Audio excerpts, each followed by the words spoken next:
Time, जनता की बात जनता के साथ। प्रेम, हास्य और जीवन की मिष्टता से भरपूर फिल्म मिस्री 31 अक्टूबर को रिलीज। गुजराती सिनेमा में एक ताजगी भरी और दिल को छू जाने वाली प्रेम कहानी आ रही है मिस्री। ये फिल्म अपने नाम की तरह प्रेम, मिठास और भावनाओं से भरी हुई है। मिस्री की कहानी एक मुक्त भावना वाली फोटोग्राफर और एक पॉटरी इंस्ट्रक्टर के बीच घटित होती है। उनकी संक्षिप्त मुलाकात धीरे धीरे गहरे और वास्तविक प्रेम में बदल जाती है। जैसे जैसे उनका रिश्ता विकसित होता है, तकदीर उनके धैर्य और विश्वास की परीक्षा लेती है और उन्हें ये सीखने को मिलता है कि प्यार केवल एक भावना नहीं बल्कि आत्म समझ और संबंधों की संवेदनशील यात्रा है।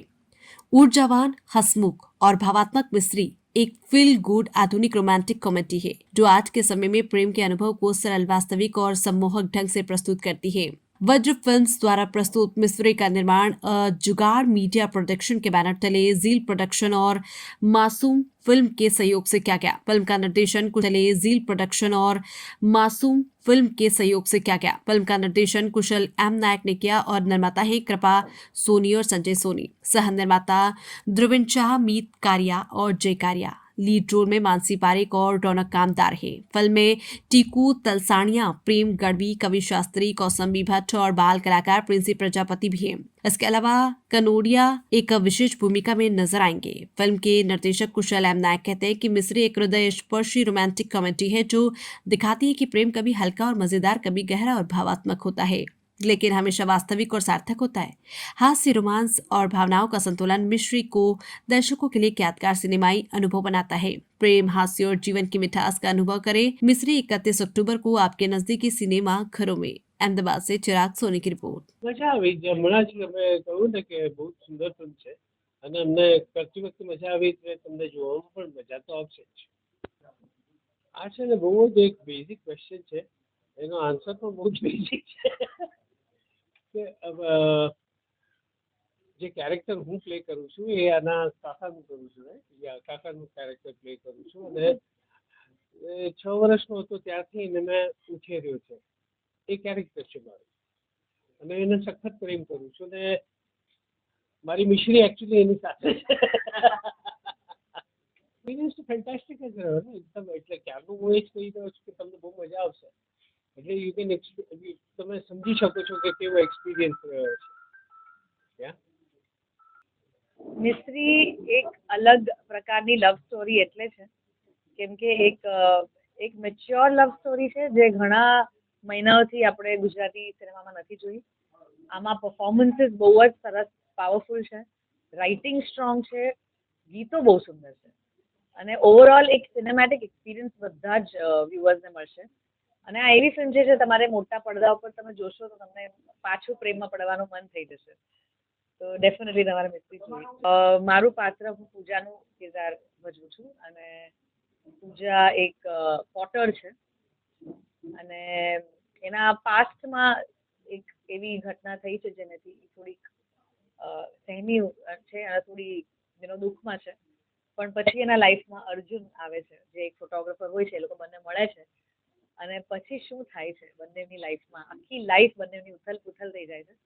બિકોઝ એમને એમ થાય છે કે 2-3 દિવસમાં તો એ લોકો જુદા થઈ જશે કેમ કે તો યાર હું તો બહુ નાનો છું આ બધું કહેવા માટે, ટુ બી ઓનેસ્ટ. પણ જેમ જોયું આપણે ઘણા બધા લાઈક મીડિયામાં જ જે આવ્યું હતું અને એના રિપોર્ટ પ્રમાણે જ આવ્યું હતું કે ભાઈ લાસ્ટ યર જ હજુ વર્ષ પત્યું નથી અને આપણે ફિલ્મોએ જે ગ્રોસ છે એ 100 કરોડ પાર કરી દીધું, જે બહુ બધી રિજનલ ઇન્ડસ્ટ્રી કરતાં વધારે સારું છે. તો આ જ પાથ પર આપણે જતા રહીએ, આગળ વધતા રહીએ તો ઘણું સારું ઇન્ડસ્ટ્રી માટે છે. બિકોઝ કોઈ ફિલ્મ ચાલે તો એ ખાલી એક્ટર્સ કે ડિરેક્ટર, પ્રોડ્યુસર માટે નહીં પણ એ ફિલ્મ સાથે સંકળાયેલા જે બીજા 200-300 લોકો છે એ લોકોના માટે બી બહુ સારી વસ્તુ છે. આપણે ઇન્ડસ્ટ્રી જે જોઈએ છે એ કદાચ 5 એક્ટર હોય, 1 ડિરેક્ટર હોય, 2 પ્રોડ્યુસર હોય, પણ એમના સિવાય જે 95% લોકો છે જે લોકોનું ઘર ચાલે છે કે જે લોકો માટે આખું પ્રોફેશન છે, વધારે ને વધારે ફિલ્મો બનતી રહે તો એ લોકોને બી વધારે કામ મળતું રહે, પ્લસ ફિલ્મ વધારે કમાય તો લોકોની ફીસ બી વધતી રહે. તો એ જ ડિરેક્શનમાં વધવું જોઈએ અને વધી રહ્યા છે. બસ એ મારું કહેવું છે. સર એ જ ટ્રેલરમાં આપણે જોયું, માનસીએ કહ્યું એ જ સ્ટોરી છે કે 2 લોકો મળે છે, પ્રેમમાં પડે છે અને કંઈક અકસ્માતના લીધે છોકરીની યાદદાસ્ત જતી રહે છે અને પછી આ પોતાની ઉપર એક ચેલેન્જ લે છે કે ભાઈ આપણે આને ફરી આપણા પ્રેમમાં પાડીએ. કારણ કે એક લાઈન ટ્રેલરમાં છે કે એને હું યાદ નથી, ભલે મને ભૂલી ગઈ હોય પણ એના દિલને હું યાદ નથી એ માનવા હું તૈયાર નથી. એટલે એ એક કોન્ફિડન્સ છે આ કેરેક્ટરમાં કે એ ફિલિંગ તો એને યાદ હશે જ. ભલે હું ના હોઉં, ભલે અમારી સાથે વિતાવેલા પલો યાદ ના હોય, પણ એના એ ફિલિંગના બેઝિસ ઉપર એ ફરી અને એના પ્રેમમાં પાડશે. સો ફૂલ ઓન રોમેન્ટિક મૂવી મારી ફર્સ્ટ છે. કારણ કે મને બહુ બીક લાગે રોમેન્ટિક ફિલ્મોથી, કારણ કે હું જોતો ઓછી હોઉં છું. અને આ પ્રકારની ફિલ્મો હોય ને એમાં પરફોર્મન્સીસથી લઈને સીનથી લઈને સ્ટોરી એ બધું લાર્જર દેન લાઈફ હોય. અને અત્યાર સુધી જેટલું કામ મેં કર્યું છે તો પણ આઈ થિંક જે એક્ટર્સ અમારી સાથે હતા, ડિરેક્ટર હતા, એમની ક્લેરિટીના લીધે મને બહુ જ હેલ્પ થઈ. સો આઈ એમ વેરી લકી કે આ ટીમ સાથે મેં મારી ફર્સ્ટ રોમેન્ટિક ફિલ્મ કરી, કારણ કે એમણે બધાએ મને બહુ